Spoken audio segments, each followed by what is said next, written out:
Hi అండి. అందరికీ నమస్కారం. Welcome to my channel. ఈ వీడియోలో ఏపీ ప్రభుత్వ ఉద్యోగులకు భారీ శుభవార్త తెలిపిన ఏపీ సీఎం చంద్రబాబు గారు. దీనికి సంబంధించిన పూర్తి వివరాలైతే వీడియోలో తెలుసుకుందాము. వీడియో అయితే ఎక్కడ గాని స్కిప్ చేయకుండా ఎండ్ వరకు చూసేయండి. అప్పుడే ఇన్ఫర్మేషన్ పూర్తిగా అర్థమవుతుంది. అలాగే వీడియో చూస్తున్న ప్రతి ఒక్కరు వీడియోకి లైక్ చేయండి ఫ్రెండ్స్. ఈ వీడియోని తోటి ఉద్యోగ పెన్షన్ మిత్రులతో అయితే షేర్ చేయండి. కొత్తగా చూస్తున్నవారు ఇంకా ఎవరైనా మన ఛానల్‌ని సబ్స్క్రైబ్ చేసుకోకుంటే వెంటనే మన ఛానల్‌ని సబ్స్క్రైబ్ చేసుకోండి. దీని ద్వారా నేను చేసే లేటెస్ట్ వీడియోస్ అన్నీ మీ వరకు రీచ్ అవుతాయి. ఇక ఆలస్యం చేయకుండా వివరాల్లోకైతే వెళ్ళిపోదాము. ఫ్రెండ్స్, ఇక విషయానికి వచ్చినట్లయితే ఆంధ్రప్రదేశ్ ప్రభుత్వ ఉద్యోగులకు రాష్ట్ర ప్రభుత్వం భారీ ఊరట కల్పిస్తూ కీలక నిర్ణయం తీసుకుంది. రాజధాని అమరావతి ప్రాంతంలో పనిచేస్తున్న ఉద్యోగులకు అందిస్తున్న ఉచిత వసతి సౌకర్యాన్ని మరో 2 ఏళ్ల పాటు పొడిగిస్తూ ఉత్తర్వులు జారీ చేసింది. గత దశాబ్ద కాలంగా కొనసాగుతున్న ఈ సౌకర్యం గడువు ముగియడంతో ఉద్యోగులలో నెలకొన్న ఆందోళనకు ప్రభుత్వం తెరదించింది.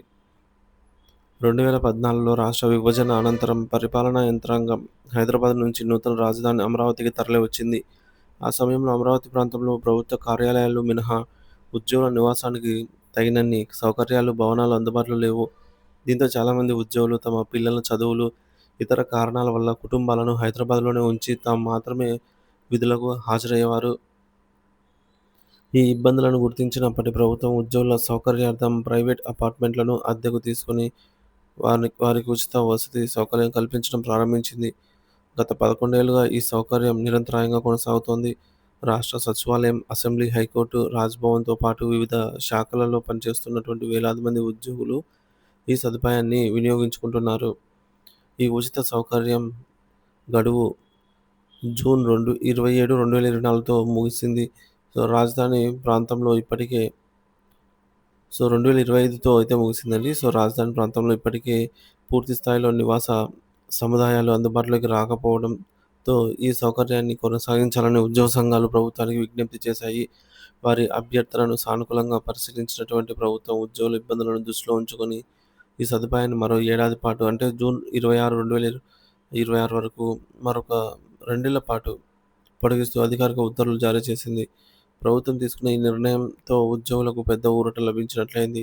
ముఖ్యంగా కుటుంబాలను ఇంకా అమరావతికి మార్చని ఉద్యోగులకు ఇది ఆర్థికంగా, మానసికంగా ఎంతో ప్రయోజనం చేకూర్చనుంది. అద్దె భారం తగ్గిపోవడంతో పాటు వసతి కోసం ఇబ్బందులు పడాల్సిన అవసరం ఉండదు. ఉచిత వసతిని మరో 2 ఏళ్ల పాటు పొడిగించడంపై ప్రభుత్వ ఉద్యోగులు, ఉద్యోగ సంఘాల నేతలు హర్షం వ్యక్తం చేస్తున్నారు. తమ క్షేత్రస్థాయి ఇబ్బందులను అర్థం చేసుకొని సకాలంలో స్పందించినటువంటి ప్రభుత్వానికి వారు కృతజ్ఞతలు తెలిపారు. ఈ నిర్ణయం ఉద్యోగులు తమ విధులను మరింత ఉత్సాహంతో, ఎటువంటి ఆందోళన లేకుండా నిర్వర్తించడానికి దోహదపడుతుందని అయితే వారు అభిప్రాయపడుతున్నారు. అమరావతి ఉద్యోగులకు ప్రభుత్వం భారీ ఊరట, ఉచిత వసతి సౌకర్యం మరో 2 ఏళ్లు పొడిగింపు, జూన్ 2026 వరకు కొనసాగింపు. ప్రభుత్వ నిర్ణయంపై ఉద్యోగ సంఘ వర్గాల్లో హర్షం వ్యక్తం.